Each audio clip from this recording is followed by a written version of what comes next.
तर आज एक दिवस अत्यंत चांगला आहे की पिंपरी चिंचवडमध्ये आज या ठिकाणी महानगरपालिकेच्या वतीने बाबासाहेब आंबेडकरांची पत्नी रमाबाई आंबेडकर यांच्या स्मारकाच्या भूमिपूजनाचं उद्घाटन या ठिकाणी झालेलं आहे. आणि पिंपरी चिंचवड महानगरपालिकेने अत्यंत चांगला निर्णय घेतलेला आहे की 23 कोटी रुपये खर्च करून 2 वर्षाच्या आतमध्ये सुंदर स्मारक या ठिकाणी उभं राहणार आहे. तर पिंपरी चिंचवड महानगरपालिकेचा मी आभार व्यक्त करतो की बाबासाहेबांच्या पत्नीचा फार मोठा त्याग आहे. बाबासाहेबांच्या पाठीमागे त्या ताकदीने उभ्या राहिल्या. त्यामुळे बाबासाहेब आंबेडकरांनी एवढी शक्ती प्राप्त झाली. त्यामुळे त्याच्यामागे रमाईंचा मोठा वाटा आहे. आणि त्यामुळे मला असं वाटतं की स्मारकाचा निर्णय फार चांगला घेतलेला आहे. आमच्या नगरसेवकांनी प्रयत्न केला की चंद्रकांत सोनकांबळे नगरसेवक असताना 2017मध्ये हा प्रस्ताव ठेवला होता.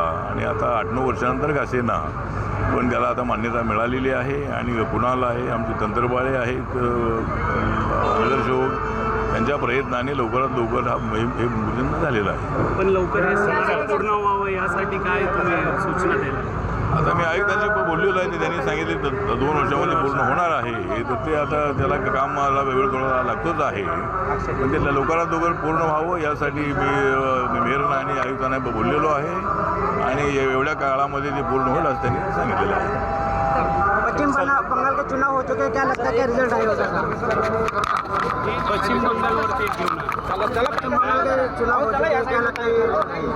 हाँ, पश्चिम बंगाल में जो चुनाव हुए हैं या 5 राज्यों के चुनाव जो हुए हैं तो इस 5 राज्यों में कम से कम 4 राज्यों में हमारी एनडीए की सत्ता आने की संभावना है. और केरल में भी मतलब हमारी सत्ता लाने का हमारा प्रयत्न रहा है. एक तो असम में और पांडिचेरी में हमारी सत्ता ही है. अभी वेस्ट बंगाल में हमारी सत्ता निश्चित रूप से आएगी और क्लियर मेजॉरिटी अपने को बीजेपी मिलेगी, ऐसा हमको पूरा विश्वास है. ममता दीदी ने 15 सालों में तो काम किया ही है, लेकिन ज़्यादा गुंडागर्दी बढ़ गई है, पॉलिटिकल क्रिमिनल बढ़ गया था. इसीलिए मुझे लगता है कि इतना नुकसान मतलब पंजाब के लोगों का हुआ है. इसीलिए लोग अभी नरेंद्र मोदी जी को चाहते हैं, अमित शाह जी को चाहते हैं.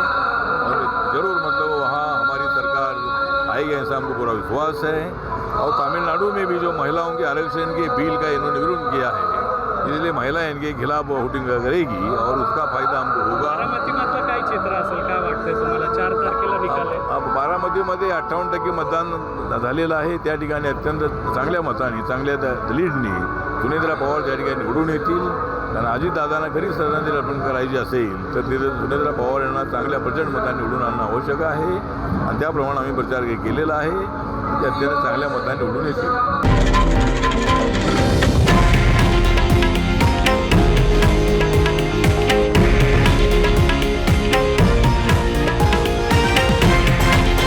हे आहे देशातील नंबर 1 न्यूज नेटवर्क आणि आपण पाहत आहात TV9 मराठी, एकमेव.